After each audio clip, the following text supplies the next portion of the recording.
Halo teman-teman, ketemu lagi di video pembahasan tugas course Game Production di Lo Game Academy Batch 2. Aku M dan Yuma akan membahas tugas chapter 2 untuk Game Production. Terima kasih buat kalian semua yang sudah enroll course Game Production dan juga buat kalian yang udah ngumpulin tugas di chapter 2 ini. Di video kali ini kami akan ngebahas tugas analisis monetisasi yang tugasnya adalah kamu diminta untuk menganalisis game yang udah ada yang pernah kamu mainkan, monetisasinya gimana gitu. Oke, langsung kita bahas aja tugasnya yang pertama. Tugas yang pertama kita bahas itu ada dari Chandra Liao. Nah, dia bahasnya ini Game World Chess Championship. Okay. Nah, itu ada di Google Play Store. Terus di sini dia bilang si jenis monetisasinya itu freemium. Jadi dia free to play, semua orang bisa masuk, tapi di dalamnya biasanya ada sesuatu yang berbayar lagi kayak item-item atau sesuatu. Nah, di sini dia bilang pada tombol shop bisa dibeli dengan Google Pay. Bisa dibeli di Indomaret. Nah, sebenarnya yang kita maksud di sini lebih ke ini sih, sistem di gamenya itu kayak gimana apa yang dijual, terus di shopnya itu ya ada item-item apa aja yang bisa dibeli sama si player, hal-hal apa aja, terus cara gimana belinya gitu ya. Gitu. Jadi dummy sih si ininya, tugasnya sesuai dengan instruksinya. Nah, terus pendapat saya tidak efektif karena pemain tersebut bisa main curang dengan menggunakan engine seperti Stockfish, Komodo, Tarax, dan masih banyak lain. Sedangkan pemain catur asli yang sering memenangkan perlombaan catur kalah dan hati terpukul. Itu menurut saya oke. Nah, ini jawabannya dia kayak menyampaikan bukan tentang sistem monetisasinya. Jadi lebih ke si gamenya malah. Kan kalau di sini si pemain bisa curang karena pakai third party tadi kan. Sedangkan yang diminta adalah pendapatmu tentang efektivitas cara monetasi tersebut. Jadi lebih ke kayak dari game tersebut sistem monetisasi premium itu efektif atau enggak, atau menurut kamu ada cara yang lebih ini lagi kayak misalkan subscribe atau gimana. Atau mungkin si masnya tuh ketika monetisasinya udah tahu misalkan IAP, nah alur untuk memasukkan ke IAP-nya gimana, kayak gitu tugasnya. Jadi betul. Mungkin ada tambahan lagi tentang tugas ini? Lebih diperhatiin aja si soal-soalnya biar jawabannya lebih oke. Ya, terus sekarang kita masuk ke tugas yang kedua. Kita masuk tugas kedua, itu ada dari Agus Julpian. Nah, di sini dia mantap. Black Desert Online. Nah, dia bilang menggunakan monetisasi premium atau freemium dan in-app purchase. Oke, di sini terkesan ada banyak. Kalau dari jawabannya dia, si Black Desert ini beli di awal, jadi kayak premium. Jadi kita harus beli ini, ada package-nya. Kalau kita mau main kita harus beli dulu. Nah, terus tapi di dalamnya juga tetap ada IAP juga buat beli kostum terus sama item-item lainnya. Nah, sini si Mas Agus ini masih bingung sih nyebutnya apa. Karena tadi jawabannya masih premium atau yang premium. Nah, sebenarnya itu ada namanya sih, modelnya yang udah sering banyak dipakai juga, itu namanya premium. Jadi kita ya udah beli game di awal, tapi di dalamnya juga masih ada yang harus dibeli lagi. Ada yang bisa dibeli. Nah, kalau menurut dia itu package-nya cukup baik dibeli. Terlebih lagi package yang lebih mahal ada bonus-bonus kontennya buat player. Nah, terus kalau misalkan kita masih kayak ragu buat ininya beli atau enggak kan, itu mereka ngadain event juga, jadi kayak free buat masuknya gitu. Terus panen akses di mana kita mendapatkan package paling murah secara gratis. Terus si IAP-nya juga nggak begitu pengaruhin gameplay sih, karena lebih ke kosmetik ya. Kosmetik yang dijual, bukan item yang namanya status gitu. Soalnya kalau misalkan game kayak gini kita udah bayar di awal, terus ada orang yang spend lebih banyak. Terus jadi kayak game pay to win, ya gimana ya? Adil lah. Jadi kalau yang sistem kayak gini namanya itu premium. Cuman harus hati-hati aja sih, kalau misalkan kalian mau pakai si sistem premium ini di game kalian, karena Genshin itu jadi salah satu hal yang kunci yang buat di premium ini berhasil gitu ya. Itu tadi kalau misalkan IAP-nya ternyata bikin gamenya jadi pay to win, nah itu orang-orang malah jadi takutnya malas beli di awal sih.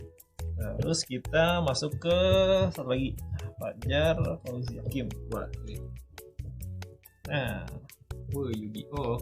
yang diambil Yu-Gi-Oh! Duel Links itu Konami punya. Di sini jawabannya bagus, kenapa? Karena dia ngasih data-data yang lumayan lengkap sih, kayak data tambahan, rilisnya kapan, terus di bawah juga nanti bakal ada untungannya berapa gitu. Nice. Nah, jadi kalau yang belum tahu juga itu sebenarnya IP itu TGC sih kalau trading card game. Jadi dia sebenarnya ada kartu aslinya, cuman diimplementasiin ke game. Dia nyebutnya monetisasinya premium. Terus ini ada contoh buat ininya juga, apa namanya, beli itemnya yang di dalam gamenya. Ini ada kita bisa beli kartu di dalam sini, kayak satu pack dia $0.99. Terus ada gemnya juga, kalau misalkan dari apa namanya, kita bisa beli gem terus di transfer ke buat beli kartu atau beli langsung pakai si uang aslinya. Kartu digunakan untuk memperkaya gaya bermain atau sekedar buat koleksi. Jadi pemain tidak bisa membeli kartu yang dia inginkan secara langsung. Jadi gacha. Jadi ditaruh gacha juga, karena si di TGC-nya kan aslinya juga kayak gitu ya, ada booster ada booster pack-nya gitu. Jadi kita harus gacha. Sini dia juga ngasih ini sih, apa namanya, kayak ada set boosternya. Jadi kalau kita nyari kartu sesuatu, yang kita bisa cari listnya di sini. Biasanya kayak Yu-Gi-Oh yang memang yang kartunya pun gitu kan, si packnya tuh udah ada ini apa, jadi kita meskipun random kita udah expect ini tuh dapatnya yang mana ya. Yang secara random ini mungkin terkesan seperti jadi memang randomnya juga gacha. Tapi dia juga berpendapat kalau sistemnya nggak kayak gini, misalkan pemain bisa memilih kartu yang ingin dibeli dengan harga sesuai tingkat kelangkaannya, nah ini bisa ngerusak si gameplay-nya. Ini sebenarnya bener banget sih, kayak kartu langka yang efeknya bagus, kalau misalkan kita bisa beli langsung terus dengan harga yang mahal tetap aja mahal, jadi nggak balance sih emang ininya. Jatuhnya menjelang pay to win ini. Betul. Nih, jadi ya pemain yang modalnya lebih banyak itu ya punya kartunya bagus-bagus. Cuman emang sih kalau misalkan di TGC, aku juga setuju nih sama prinsip yang dia kasih di sini.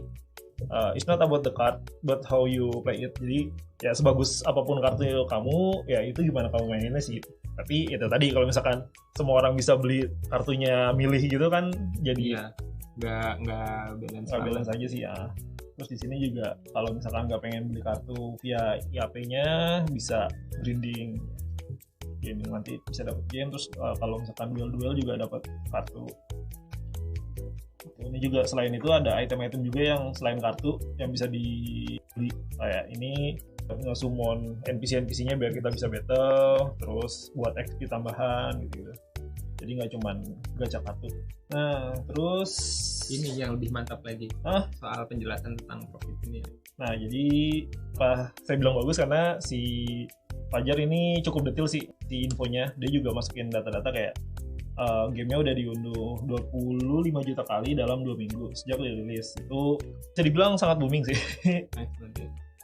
Selain itu juga memang ya ini kan seperti yang dibilang franchise Yu-Gi-Oh sendiri udah gede sih. Nah, terus game ini udah bertahan lebih dari 3 tahun. Pada 2018 dia meraih keuntungan sebesar 85,49 juta dolar. Nah, itu banyak lah pokoknya. Kalau beli booster pack bisa banyak banget. Nah, ini dia bilang modal utamanya konten melimpah dari franchise tersebut. Nah, itu emang bener banget sih, soalnya di Yu-Gi-Oh sendiri filmnya itu udah ada 6 kalau nggak salah. Iya. Filmnya udah ada 6, terus si kartunya itu berapa ya? Wah, nggak, itu makin lama makin di-update terus kan ya. Pokoknya udah ada ribuan, jadi kayak kamu kalau misalkan bikin game tentang Yu-Gi-Oh ini udah susah kehabisan konten gitu. Kalau mungkin bingung mau masukin konten yang mana. Saking banyaknya.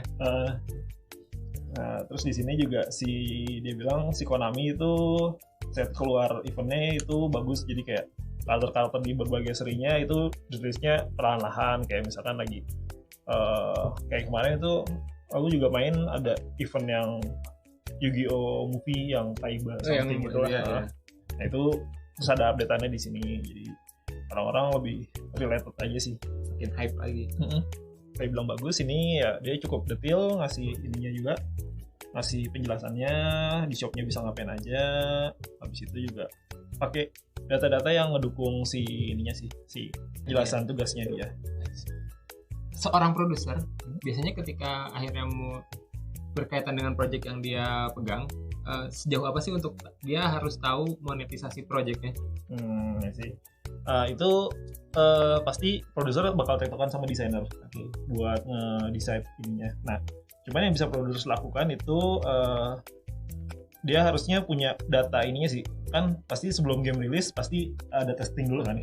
Nah, di testing itu kalau bisa udah ada funnelnya. Jadi kayak kita tahu orang itu kalau masuk game dia kemana aja flow-nya. Nah, itu dari data-data tersebut kita bisa cari kayak, oh nih orang ternyata lebih suka PvP daripada main lawan NPC. Nah, itu kita bisa nyiapin hal apa aja sih yang butuhin buat PvP. Kayak pasti kan kalau PvP mungkin kartunya di banyakin, beragamin. Nah, jadi ya kita jualan si kartu-kartu spesialnya gitu. Ini sih sebagai produser kita harus tahu game kita kayak gimana. Jadi kita bisa nentuin sistem monetize yang paling baik buat game kita itu apa. Kayak overall jawabannya bagus-bagus sih. Cuman ya ada beberapa yang kayak kurang memahami esensi dari tugasnya gitu. Kita nanya gimana pendapat kamu, dia kayak ngejelasin malah ngejelasin sistem monetisnya doang, bukan yang kita pengen sebenarnya opini sih.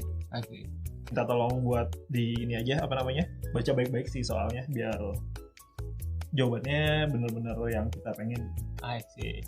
Jadi buat teman-teman untuk tugas-tugas kedepannya dimohon untuk lebih cermat lagi dalam membaca instruksi agar bisa lebih mantap lagi tugasnya. Jadi sekian pembahasan tugas chapter 2 game production, analisis monetisasi. Sekali lagi terima kasih buat teman-teman yang sudah mengumpulkan tugasnya tepat waktu. Dan kalau kamu ada pertanyaan tentang course game production ini, jangan ragu, jangan sungkan, langsung aja ajukan pertanyaan kamu di forum game production.